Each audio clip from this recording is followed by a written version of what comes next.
Creo que estamos listos. Buenas noches. Gracias por estar aquí otra vez. Solo para anunciarles brevemente que este es el último acto que hacemos en este auditorio. Nos estamos mudando de casa. Nos pidieron esta casa más de 6 años antes de que se venza el convenio. Pero bueno, como Ale estaba conversando un poco atrás, lo malo es que yo quisiera regalarle a mucha gente un librito, por ejemplo, el de la filósofa estadounidense Martha Nussbaum, ¿no? Que nos trabaja con estas figuras míticas greco-romanas de las furias, que nos conducen tan rápidamente al odio, ¿no? Porque yo creo que esta es una decisión, se tomó una decisión sustentada en el odio, ¿no? Para pedirnos esta casa. No íbamos a dar la pelea desde esa orilla y hemos cambiado de sitio. Y quería simplemente anunciarles que es el último acto. Estefan cierra el uso de este espacio como auditorio y ya nosotros nos hemos llevado todos nuestros demonios, ya los sacamos de aquí y ya están en la nueva casa. Quiero decir, todos los libros. Aquí ya no hay libros. Allá los demonios ya están organizando sus propias fiestas en el nuevo local. Ya no existe un solo libro aquí. Solo el de Estefan está ahorita. Está un poco triste porque no tiene con quién bailar este libro, ¿no?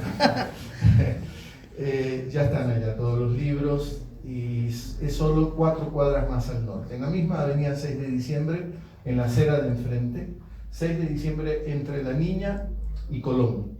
Ahí está el nuevo local del Fondo de Cultura Económica. Lo abrimos oficialmente el 9 de septiembre. Estamos ya prácticamente terminados. Mañana llevamos incluso los muebles, la parte más fea. Los libros es lo que más trabajo nos costó. Y entonces a partir del 9 de septiembre abrimos las puertas allá. Estaremos unos pocos días cerrados. También nos vamos llevando la cafetería, porque la combinación de un café con un libro resulta bastante atractiva. No dije tabaco. Y estaremos allá. Tendremos un auditorio, creo que el doble de capacidad de este, y oficialmente haremos el 19 de septiembre la pequeña fiesta de bautizo de ese auditorio, que se llamará Bolívar Echeverría, el nuevo auditorio del Fondo de Cultura Económica Filial Ecuador, Bolívar Echeverría, en homenaje a este filósofo ecuatoriano enorme, ¿no? Que también se formó en México, y esa es la razón por qué nos parecía muy conveniente que se llame Bolívar Echeverría. Es decir, Fondo de Cultura Económica, Centro Cultural Carlos Fuentes, Auditorio Bolívar Echeverría. Todo eso lo van a encontrar allá en la 6 de diciembre. No me acuerdo, Ariadna, la nomenclatura para darle a las personas que están acá. Bueno, 6 de diciembre entre La Niña y Colón. Ahí van a ver el logo de... Mañana nos llevamos el logo del fondo. N2605. N2605. N2605. No aparece en 1984 esa nomenclatura. Así que muchísimas gracias de nuevo por estar aquí. Queda hecho el anuncio. El Fondo de Cultura Económica está muy bien, vivito en el Ecuador. Hemos tenido este pequeño contratiempo, ya lo hemos resuelto, y en el nuevo auditorio seguramente habrá muchísimos encuentros con Estefan, ¿no? Viñolo. Aproveché esta oportunidad porque él en la filosofía se mueve como un rockstar, ¿no? Tiene una enorme capacidad de convocatoria, y entonces había que aprovechar esta oportunidad para hacer este pequeño anuncio, y los dejo con este rollo de las palabras y las complicaciones filosóficas. Buenas noches con todos. Aprovechando la oportunidad, pues vamos a dar inicio a la presentación del libro de Estefan Viñolo sobre Jean-Luc Marion. Antes de nada, pues a los que estén interesados en profundizar un poco más el tema de Jean-Luc Marion, van a ver las clases sobre Marion el 4 de septiembre, el 11 de septiembre, el 18 de septiembre y el 25 de septiembre en la nueva sede del fondo, para las personas que están interesadas en profundizar un poco más sobre el autor. Como ustedes saben, el evento siempre va a ser gratuito.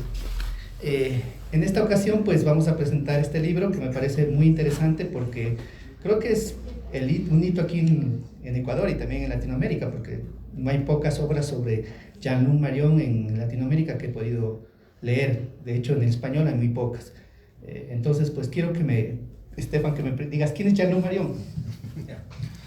Muchísimas gracias al fondo y muchísimas gracias a todos ustedes por estar aquí. Jean-Luc Marion pertenece, bueno, primero Jean-Luc Marion es un filósofo francés vivo y forma parte de los, tal vez de los últimos dinosaurios de la gran filosofía francesa, y forma parte de esta escuela extraña en filosofía que se llama la fenomenología.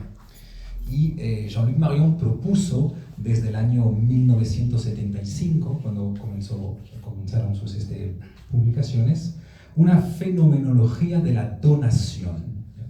Y quisiera comenzar explicando un poquito rápidamente a qué se le llama realmente fenomenología en filosofía. La fenomenología representa una inmensa ruptura en filosofía que se da más o menos alrededor de la segunda mitad del siglo XIX, entre Alemania y Austria. Y lo interesante de esta nueva escuela filosófica es que replantea el mismo proyecto de la filosofía. Desde su surgimiento griego, la filosofía solo se plantea una pregunta, o solo se plantea un tipo de pregunta. Toda filosofía se maneja dentro del campo de ¿qué es? Al final, hacer filosofía desde Grecia es pensar que se pueden responder a las preguntas a través de la única pregunta válida, pues que sería ¿qué es? ¿No? Por eso, ¿se acuerdan que todos los diálogos de Platón tienen algún subtítulo? ¿No? El banquete, acerca del amor; el crátilo, acerca del lenguaje; la república, acerca de la justicia. Y cada vez pues Platón piensa que en este diálogo nos va a decir pues, qué es el amor, qué es la justicia, qué es el lenguaje. Pues la fenomenología dice, por eso es una inmensa ruptura, la pregunta ¿qué es? No es una buena pregunta. Lo que implica decir, desde 2300 años la filosofía se ha equivocado. La filosofía partió sobre una pregunta mala. Porque la buena pregunta para ellos, para los fenomenólogos, ya no es tanto qué es, sino cómo aparece. Es decir, pasamos de la pregunta del ser a la pregunta del aparecer. Y tomo un ejemplo para que sientan lo que se está jugando detrás de eso. En algunas corrientes feministas se sigue preguntando ¿qué es una mujer? Pero si ven que si uno se pregunta ¿qué es una mujer?, ya supone que la mujer es algo. Por lo tanto, que hay una especie de esencia de la mujer. Pero ¿qué tal si la feminidad no fuese un problema de ser, sino, por ejemplo, un problema de hacer, o un problema de sentir, o un problema de experimentar? ¿Qué tal si no hubiera un ser mujer, sino, tal como lo piensan los fenomenólogos, un aparecer mujer? Entonces, estos fenomenólogos se proponen replantear toda la filosofía a la luz de la pregunta ¿cómo aparecen las cosas? Y de decir que algo no es nada más que la multiplicidad de las formas según las cuales aparece.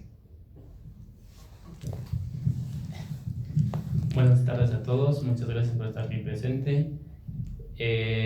Continuando con el diálogo y la presentación del libro del profesor Estefan Vinolo, quisiera, Estefan, hacerle una pregunta, digamos. Usted acaba de decir de que la fenomenología es justamente la ruptura entre el ser, que ha sido la historia de la metafísica, y ahora la buena pregunta, por supuesto para Marion, es cómo aparece. Sin embargo, para quienes no estudiamos filosofía, es un poco difícil, digamos, saber cuál es la verdadera ruptura, digamos, entre el ser y el aparecer. No sé si podría podría dar un ejemplo o explicar cómo Marion rompe esa frontera, por decir así, entre el ser y el aparecer. ¿Desde qué punto? Porque él es la fenomenología de la donación. Existen muchas fenomenologías, muchos filósofos fenomenólogos, y cuál es la particularidad, digamos, de Marion. ¿Cuál es la fenomenología que él plantea? Tal como bien lo dices, lo que él propone es algo al parecer extraño, ¿eh? Que se llama fenomenología de la donación. ¿Qué diablos viene a hacer aquí en filosofía la donación? Pues al final la ruptura consiste en decir que si no vamos a asumir que las cosas son, vamos a decir más bien que las cosas se dan. Ahora, ¿por qué o cuál es el interés en pensar que las cosas se dan y dejar de decir que las cosas son? Si yo limito la filosofía a la búsqueda de las esencias, es decir, al problema de qué es algo, qué es el lenguaje, qué es una mujer, etcétera, etcétera, pues a lo mejor hay una multitud de cosas que ya no entran en la filosofía.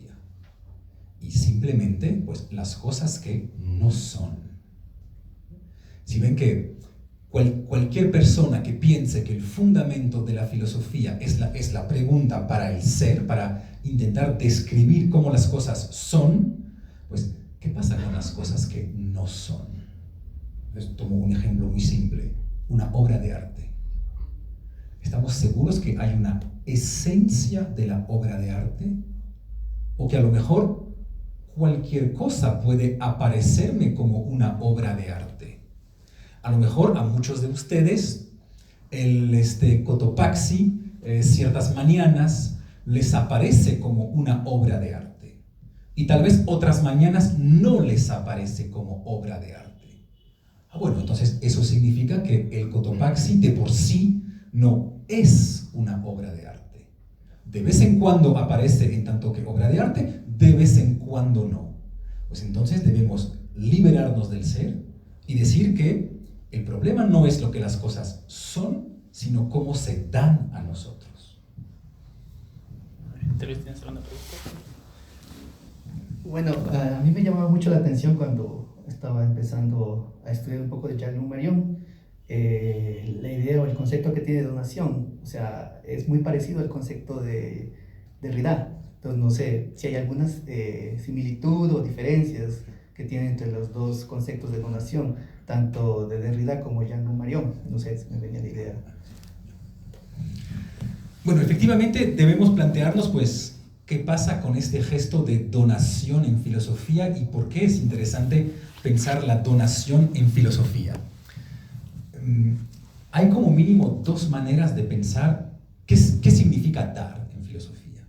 Porque si pensamos que las cosas se dan a nosotros, pues obviamente el filósofo debe ser capaz de explicarnos qué significa dar. Es lo mínimo que podemos esperar de él.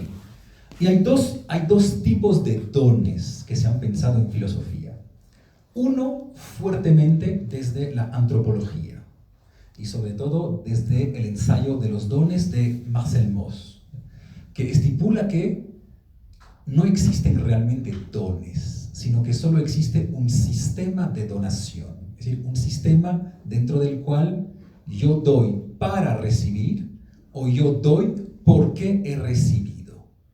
Y de hecho todos conocemos eso en la vida cotidiana. O sea, bien sabemos que toda relación social al final se fundamenta sobre procesos recíprocos. Si un amigo me invita una vez, me invita 2 veces, me invita 3 veces, si yo nunca le devuelvo la invitación, pues nuestras relaciones se van a complicar muy, muy rápidamente. Por lo que todos sabemos que al final hay una especie de reciprocidad en casi todo acto humano. No obstante, dice Marion, eso no es el verdadero don. Eso es un simple intercambio comercial, en realidad. Yo te doy algo, eso genera en ti cierta deuda, sientes que me debes algo y en algún momento me lo vas a devolver para reequilibrar esas deudas. ¿Ya? Pero ahí en realidad nadie está dando. Es lo que pasa, por ejemplo, para Navidad. ¿Ya? Bien sabemos que en Navidad nadie da regalos. ¿No? La gente intercambia regalos, pero no hay ningún don detrás de eso. Para que haya realmente don, dice Marion, deberíamos imaginar si es posible que alguien dé sin esperar absolutamente nada. Es decir, un don que no tenga absolutamente ninguna razón, que no espere nada a cambio, que ni siquiera pueda imaginar que algún día podrá recibir algo a cambio. Porque el simple hecho de decirme, algún día es posible que reciba algo a cambio, ya anula el don como tal. De la misma manera, por ejemplo, que un cura que se dijera, voy a hacer el bien para ir al paraíso. Pues no hace el bien. Lo único que quiere es, de manera comercial, con una especie de trueque divino, ganarse el paraíso. Yo te doy el bien y tú me abres las puertas al paraíso. Eso ya no es dar algo. Entonces, Marion plantea la posibilidad de que debemos pensar que las cosas se dan a nosotros, pero obviamente, como son fenómenos, pues sin esperar nada a cambio, sin que sea un intercambio, que sea un don radical y un don absoluto. Esto implica una condición muy fuerte, que es la condición siguiente. Para que este don absoluto sea posible, la persona que da no debe saber que está dando. Porque si sé que estoy dando, yo ya recibo algo a cambio. Recibo como mínimo el placer de haber dado. ¿Ya? Tal como cuando yo hago un cheque para alguna ONG, no es un don. Porque yo hago este cheque para sentirme bien. Yo hago este cheque para limpiar mi conciencia. Por lo tanto, no estoy realmente dando. Intercambio plata a cambio de la tranquilidad de mi conciencia. Entonces, para que haya realmente don, la persona que da no debe saber realmente que da. Por lo tanto, dice Marion, la única manera que haya realmente un don es que sea el donatario, es decir, la persona que reciba esto como un don. Y esto es posible para, en realidad, absolutamente todo. Imaginemos que yo saliendo de esta sala vea una maleta llena de dólares. ¿Cómo puedo yo recibir esta maleta de dólares? Pues puedo decirme, bueno, alguien olvidó esta plata ahí. Pero también puedo decirme, alguien quiere financiar un pobre filósofo miserable que necesita escribir muchos más libros, etcétera, etcétera. Es decir, que en realidad todo lo que sucede en mi vida, yo puedo recibirle a la luz de la donación, a una sola condición. Que yo acepte exponerme al riesgo de recibir esto tal como si fuera un don. Sin saberlo. Porque una vez más, si yo sé que es un don, eso anula el don. Pero al final, todo lo que pasa en mi vida, puedo decidir que lo recibo como si fuera un don. Para continuar con las preguntas, yo justamente con lo que usted acaba de decir, me estaba haciendo la idea para decir así, si nosotros vamos a recibir, digamos, como un don, digamos, o sea, no vamos a imponer nuestro criterio, ni nuestra subjetividad, ni nuestras formas de recibir, sino únicamente aceptar cómo se dan las cosas, no es precisamente esto salir de la fenomenología, porque la fenomenología, por lo menos, Jean-Luc Marion lo toma desde Descartes, como se lo pone muy bien en el libro, que las cosas, digamos, se dan según los criterios o según las formas del sujeto. Bien, pero Marion, la filosofía de Marion es, digamos, recibir tal como se dan, ya no imponer nuestra subjetividad, por decir así. Y uno de los principios también en Husserl de la filosofía es recibir la donación tal como se da, en los límites en que se da, no más allá de esos límites. Marion propone, digamos, la filosofía de la donación, de recibir como se dan, sin nuestras condiciones.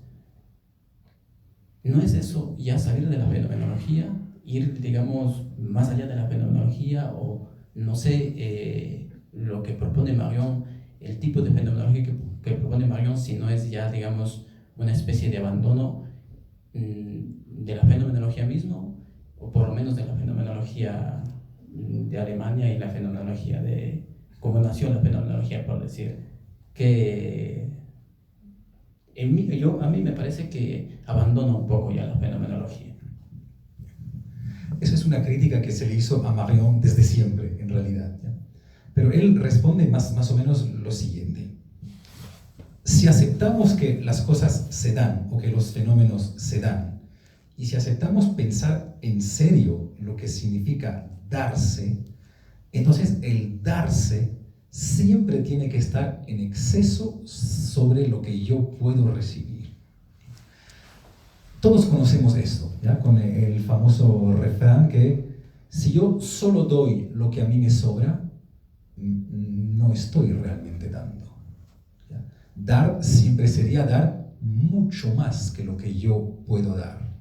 De la misma manera que recibir realmente siempre sería recibir mucho más que lo que yo puedo realmente recibir. Y para eso Marion crea el concepto de fenómenos saturados, ¿sí? Esos famosos fenómenos, vamos a explicar un ejemplo, esos famosos fenómenos que desbordan lo que yo puedo recibir del mundo. Y para eso utiliza, entre otras cosas, el concepto de acontecimiento. El concepto de acontecimiento es un concepto que se utiliza muchísimo en filosofía contemporánea para justamente pensar qué pasa con ciertos fenómenos que al parecer van mucho más allá de lo que yo puedo entender o de lo que yo puedo conceptualizar de ellos, entre los cuales el fenómeno estético. Miren la paradoja del fenómeno estético. Hay un debate muy difícil en estética que consiste en saber si se deben explicar las obras estéticas, si hay algún interés en explicarlas. Y por ejemplo, pues es el debate eterno que consiste en saber si en los museos pues hay que poner papelitos explicando lo que la obra es o no. Pues Marion, de manera muy fina, creo, nos da a entender que mientras más teorización o mientras más conceptualización y menos voy a recibir el efecto estético de la obra. Y para hacerles pensar en eso, tomo un ejemplo que Marion no toma, pero que es el ejemplo de la ópera. Los fanáticos de ópera deben hacerse esa pregunta muy difícil. Para apreciar la ópera, ¿es necesario entender el idioma dentro del cual se canta la ópera? Pues yo pienso, o Marion piensa, que mientras más entiendo el idioma, menos puedo apreciar la ópera. Porque si entiendo el idioma, estoy focalizado sobre la historia, sobre lo que la persona está realmente diciendo, sobre la información que la cantante me está transmitiendo, y pierdo absolutamente el efecto estético del canto. De hecho, es muy difícil escuchar la sonoridad o el canto de las palabras en su propia lengua materna. En cambio, si yo escucho chino, como no entiendo nada en el chino, de manera muy fácil escucho la sonoridad del chino. Y esto a lo mejor genera algún efecto estético sobre mí. En cambio, si escucho francés, estoy inmediatamente focalizado sobre qué me está diciendo esta persona. ¿Cuál es el sentido de las palabras que está realmente pronunciando esta persona? Entonces, mientras más teorización, menos recepción. Mientras más explico las cosas y menos soy sensibles a ellas. Esto quiere decir que si la historia de la filosofía fue la metafísica y precisamente la teorización, Jean-Luc Marion tendría, digamos, entonces la idea y la concepción de que la filosofía fue una especie de pérdida, una especie de... El sujeto perdió muchísimo con esto de la teoría. Y, o sea, sería eso más o menos el criterio de Marion. Y otra pregunta que tenía es, el sujeto para Marion, ya que se abre a muchas más experiencias, ya no solamente la teoría, sino también la experiencia estética y todo eso, no es que se vuelve una especie de sujeto pasivo, como que solamente se limita a recibir y no a ser activo. ¿Qué opinaría Marion de este tipo, digamos, de sujeto que solamente se predispone a recibir? Y si opinaría que la filosofía ha limitado más bien al sujeto en vez de abrirle a más, digamos, o sea, el sujeto habría estado durante la historia de la filosofía limitado únicamente a la teoría y habría perdido muchísimo de experiencias como se refiere a estéticas. Gracias.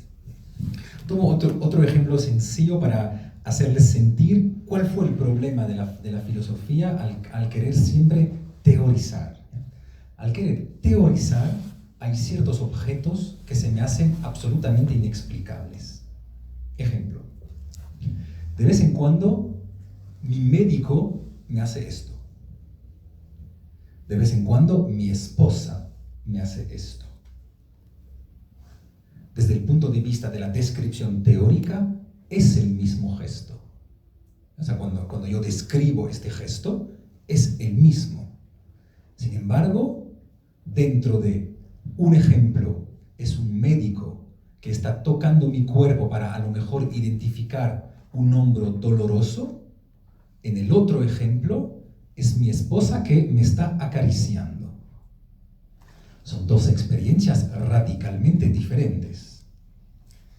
¿Dónde está la diferencia entre el gesto del médico y el gesto de mi esposa? No está en el gesto. El gesto es exactamente el mismo.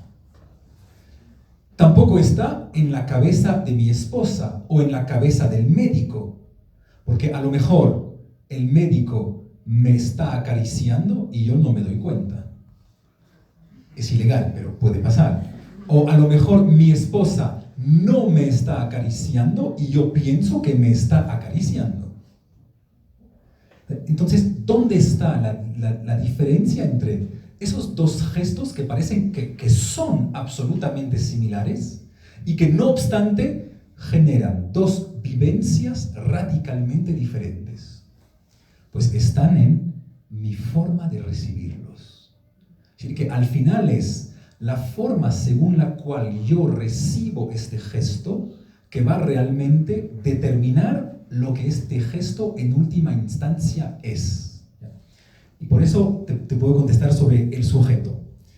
Marion rechaza esa idea de un sujeto activo o un sujeto pasivo.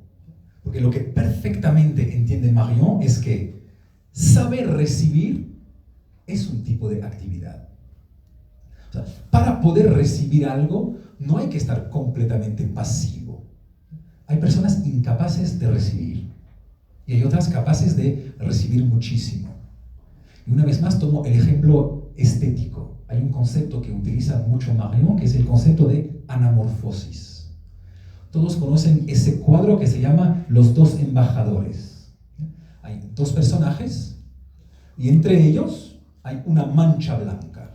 ¿Ves? Se ven dos embajadores que están firmando un tratado de paz y hay una mancha al centro. Y si yo me desplazo un poquito a la izquierda del cuadro, es decir, que me predispongo para poder recibir realmente lo que el cuadro me da, pues me doy cuenta que esta mancha blanca es en realidad una calavera. Por lo que era este cuadro súper pacífico de dos embajadores que están firmando la paz, se convierte radicalmente en algo diferente. El sentido del cuadro cambia. ¿Pero cambia para quién? Pues para quien es capaz de someterse a la manera según el propio cuadro se da. Es decir que yo no le impongo el sentido al cuadro, yo no explico el cuadro, sino que como buen espectador me someto a la regla de la visibilidad del cuadro. Por eso hay personas estéticamente ciegas, ¿ya? Por eso, por ejemplo, hay ciertas artes a las cuales yo no he sido iniciado y me es imposible encontrar este punto preciso a partir del cual voy a poder recibir lo que esta obra me da. Pero el problema no está en la obra, el problema está en mi incapacidad de abandonarme a la visibilidad de la obra. Por lo que bien podemos imaginar que la diferencia entre actividad y pasividad es una diferencia demasiado metafísica para Marion, ¿ya? Debemos volver a pensar que saber recibir es un tipo de actividad. Hay que actuar para saber recibir. Y de hecho es algo que todos conocemos, ¿ya? Desde que somos niños siempre se nos dijo que lo importante en la vida o lo difícil en la vida es saber dar. Pero hay algo aún más difícil, saber recibir. Eso sí es realmente duro. A mí en el prólogo del libro me llamó mucho la atención una parte sobre Jean-Luc Marion, que pues también es teólogo, ¿no? Sabemos que es teólogo, que era consejero del Papa Benedicto XVI. Entonces me viene a mí la inquietud, ¿cómo relaciona este concepto del don con la teología, ¿no? Porque Marion no es un teólogo clásico, ¿no? Es un teólogo, no sé, diría moderno.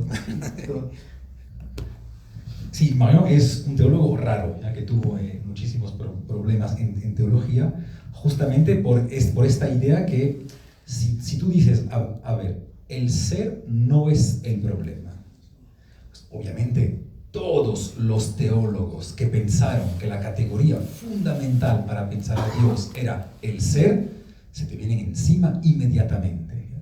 Y Marion escribió un libro magnífico que se llama Dios sin el ser, en el cual al final va a decir que intentar vincular Dios con la categoría de ser es una especie de idolatría metafísica, es recaer en la problemática de la metafísica, por la razón siguiente. Al final el ser es una categoría del entendimiento humano, es una categoría que nosotros le imponemos a él. Pero no es obvio que Dios fundamentalmente esté vinculado con el ser. Y no lo es por la razón siguiente. Se nos hizo creer, desde un famoso poeta inglés genial, que ser o no ser, esa es la pregunta. Pues para la filosofía contemporánea, para la fenomenología contemporánea, ser o no ser no es la pregunta. Y ser o no ser no es la pregunta para personas un poquito particulares, como Marion, para personas que intentan pensar desde una posición un poquito marginal, un poquito extraña en filosofía, que es la posición siguiente, que es la posición del amor. Para quien ama, ser o no ser no es la pregunta, por una razón muy simple. Yo puedo perfectamente amar a alguien que ya no es, un abuelo fallecido. También puedo amar a alguien que todavía no es, un bebé por venir. Es decir que para quien piensa desde el punto de vista del amor, el discurso ontológico le es radicalmente indiferente. Tiene otras dificultades, pero como mínimo no la dificultad ontológica. Ahora bien, si Dios es ante todo amor, pues entonces significa que a Él tampoco no le importa la diferencia entre el ser y el no ser. Porque para quien ama, Su problema no es el ser y el no ser, tiene otros problemas. Digamos entonces, durante la historia de la metafísica, nunca pudimos, por decir así, explicar lo que es Dios, porque siempre lo quisimos hacer concepto. Y Leibniz tiene un tratado de Dios, que precisamente que quiere explicar, digamos, mediante la razón lo que es Dios, y habríamos perdido, digamos, la capacidad de recibir a Dios precisamente por quererlo teorizar. Y eso es precisamente a lo que va mi pregunta, porque hablar, digamos, como usted lo dijo, el ser es una categoría del lenguaje, una categoría del entendimiento. No, nuestras oraciones están, digamos, formuladas con el ser. Habría que buscar otro tipo de lenguaje que permita, digamos, recibir precisamente y no solamente querer teorizar todo. Y cómo distinguir entre aquello que es teorizable y aquello que simplemente hay que tener una experiencia, por decir así, más allá de la teoría. ¿Cómo hacer esta distinción y cuál sería el lenguaje, por ejemplo, para recibir a Dios? El lenguaje, por ejemplo, del amor, usted puso precisamente el ejemplo, y así, digamos, fenómenos que no podemos teorizar. Efectivamente, para Marie Marion, el gran error de la filosofía, o de cierta filosofía, es de haber querido conceptualizar a Dios. Y ahí pienso que es bastante pertinente lo que dice. Y tomo una vez más un ejemplo famosísimo que es Tomás. ¿Se acuerdan que Tomás, en su inmensa suma teológica, intenta demostrar que Dios existe? Y toma, entre unas de sus 5 vías, el ejemplo siguiente.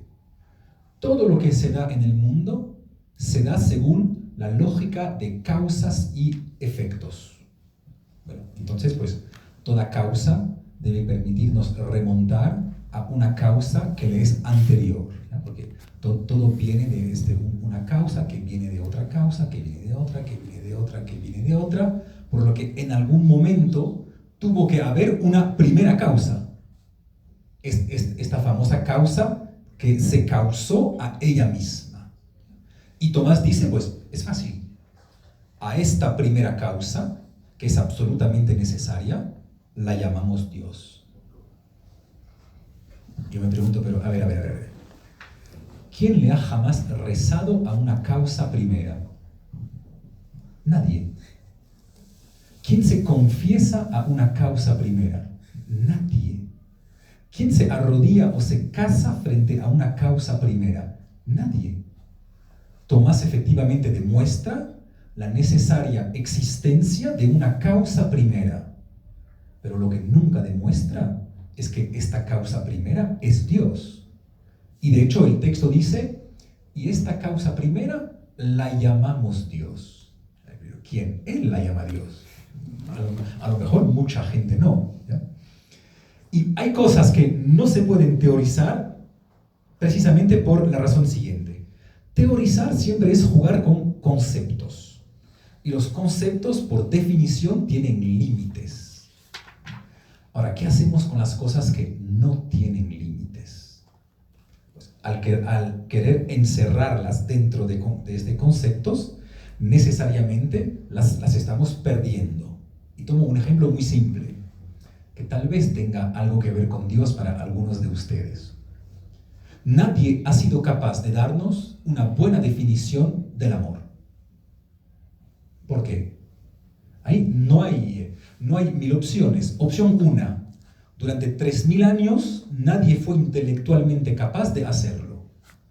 Es raro porque en 3000 años pasó gente muy, muy inteligente.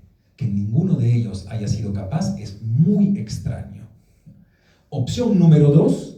Por definición no puede haber definición del amor. ¿Por qué? Porque el amor es esta cosa extremadamente extraña que solo puede existir al infinito. Por lo tanto, fuera de todos límites. Hagan un test esta noche con sus esposos o esposas y díganles: yo me comprometo a amarte una semana. Les van a decir: no, una semana, estás completamente loco, no.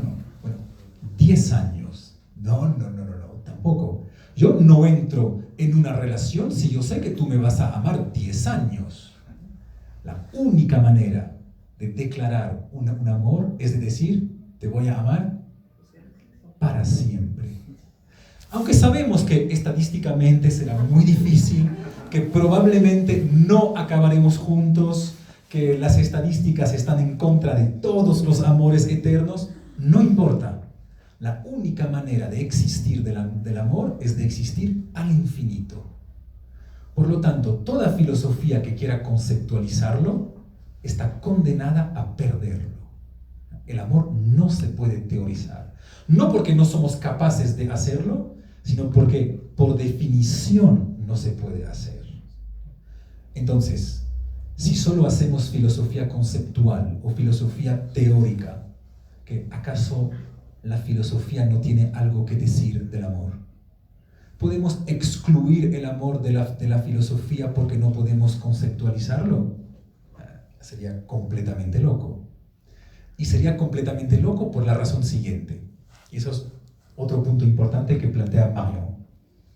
La filosofía, en su etimología griega, de amor a la sabiduría, siempre trabajó muchísimo la segunda parte de la palabra filosofía, el sophos, sofía, sabiduría, de ahí la ciencia, la epistemología, la ontología. Pero los filósofos tal vez se hayan olvidado de algo absolutamente tremendo. Hay un inmenso filósofo, Heidegger, que le reprochaba a los filósofos haberse olvidado el ser. No, hay algo más grave que hizo la filosofía. La filosofía se ha olvidado que, en tanto es una filosofía, es ante todo una de las maneras posibles de amar. Por lo tanto, no solo el amor no es un objeto secundario en filosofía, sino que es la actividad número 1 del filósofo. El filósofo no es el sabio, es el amante a la sabiduría, o es el amigo de la sabiduría. Por lo que tal vez debamos volver a poner al centro de la filosofía una reflexión acerca del amor. Y es precisamente lo que Mario hace. Mira, es una pregunta del lenguaje. ¿Qué lenguaje deberíamos, digamos, ya que necesariamente deberíamos salir del lenguaje del ser? Sí. Ya. El lenguaje que suele utilizar la filosofía, que es el lenguaje teórico, si ven que es el lenguaje que la filosofía llama predicativo, que tiene la forma lógica S es P, sujeto es predicado, la justicia es justa, Sócrates es mortal, etcétera, etcétera, etcétera. Si ven que mientras yo hablo de esta manera, mi filosofía permanece prisionera de la obsesión por el ser, puesto que en cada frase mía estoy utilizando el verbo ser. Quien dice Sócrates es mortal, pues debe tener cierta teoría de qué significa este pequeño es. Por lo que mientras permanecemos en este lenguaje formal lógico, permanecemos en la metafísica y encerramos a la filosofía dentro de los conceptos y del ser. Ahora, dice Marion, existe otro tipo de lenguaje, mucho más interesante. Y que es el lenguaje, por ejemplo, que yo utilizo cuando le digo a mi esposa, te amo. ¿Qué diablos significa te amo?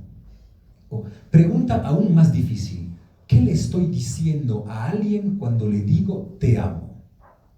¿Acaso le estoy transmitiendo alguna información y le estoy diciendo, yo, Stefan, te estoy comunicando a ti, Sandra, la información que siento por ti, algún sentimiento que se llama amor? No. Decirle a alguien te amo no es un lenguaje comunicativo. No transmito ninguna información al otro. De hecho, notarán algo. Nadie sabe realmente lo que está diciendo cuando está diciendo te amo. Y peor aún, nadie sabe realmente lo que le está diciendo el otro cuando le está diciendo te amo. Si ven que es un lenguaje absolutamente misterioso. Y sin embargo es el lenguaje que más impacto tiene sobre nosotros. Porque no es un lenguaje descriptivo, que describe algo objetivamente, sino es un lenguaje declarativo. Cuando yo le digo a alguien te amo, no le estoy diciendo te informo que te amo. Le estoy diciendo exijo de ti que tomes posición frente al hecho que yo me estoy dirigiendo a ti. Que tú me contestes o no, de todas maneras habrás tomado posición. No hay otra opción. Y gracias a este lenguaje que llamaríamos performativo y ya no descriptivo, pues tal vez podamos pensar nuevamente la filosofía. Ya no una filosofía que describe cosas, sino una filosofía que crea cosas. ¿Qué estoy diciendo cuando le digo a alguien te amo? Pues en realidad le estoy diciendo, ¿qué tal si tú y yo nos lanzamos dentro del mundo del amor juntos? Mundo que será únicamente nuestro, al cual nadie más podrá entrar. Y si tú me contestas de manera positiva, este mundo se crea. Hay una especie de creación del mundo del amor mediante el te amo. Todos conocemos eso en caso de rupturas amorosas. Todos sabemos que una ruptura amorosa es el fin del mundo. Claro que es el fin del mundo. Desde el punto de vista fenomenológico, la mejor descripción de una ruptura amorosa sería de decir, es el fin del mundo. Porque ¿qué es lo que constituye un mundo? Pues lo que constituye un mundo son las relaciones de significación que yo tengo con las cosas que aparecen. Y de repente esta ruptura amorosa rompe toda esta red de significación. Ese restaurante en el cual nos dimos nuestro primer beso, de repente su comida apesta. Esta música sobre la cual solíamos bailar, ya no puedo ni escucharla. Ese autor que leíamos juntos, cuando soñábamos juntos con los viajes de Jules Verne, ya no quiero ni saber nada de él. Es decir, todo el mundo ha cambiado. Entonces, si ven que ese nuevo lenguaje, o asumir que tal vez la filosofía, para liberarse de la obsesión por el ser, deba también utilizar un nuevo lenguaje, que es el lenguaje declarativo y ya no el lenguaje descriptivo, es también una de los inmensos aportes de Marion a la filosofía.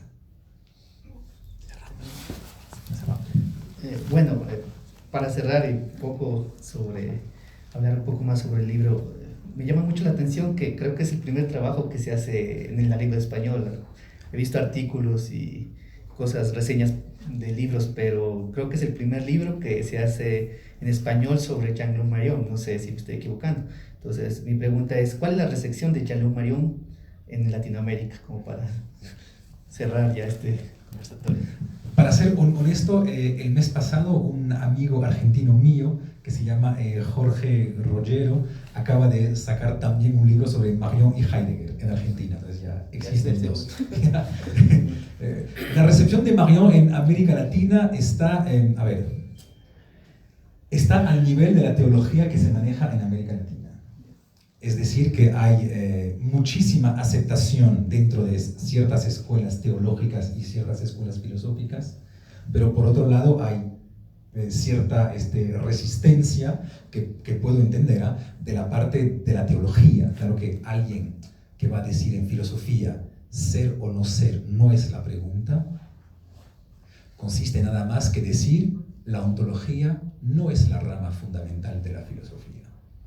Cuando en realidad todos solemos pensar que es la rama fundamental, es decir, lo más prestigioso que puedan tener en la vida es una cátedra de ontología. De hecho, existen muy pocas. Pues ahí viene alguien a decir, no, en realidad eso no vale nada. Porque ser o no ser no es la pregunta. los grandes filósofos de la ontología no son los mejores filósofos, porque no entendieron que para quien hace realmente filosofía, es decir, quien piensa desde el punto de vista del filosofía, tal como debería hacerlo todo filósofo serio, asumir el filo de la filosofía, pues la ontología no le sirve de nada. La ontología es secundaria. Su problema no es lo que las cosas son. Su problema es cómo puedo recibirlas para que me aparezcan de cierta manera. Y esto cambiaría, o de hecho ya está cambiando muchísimas cosas en la filosofía. Bueno, muchas gracias por venir. Agradecemos a Estefan por presentarnos su libro aquí. Y no se olviden, les esperamos a partir del próximo miércoles 4 de septiembre en la nueva sede del fondo. ¿Va a ser? Ajá, con clases sobre Marión para los que estén interesados en profundizar en el tema. Entonces vamos a despedir a Estefan con un gran aplauso. Muchas gracias. Gracias.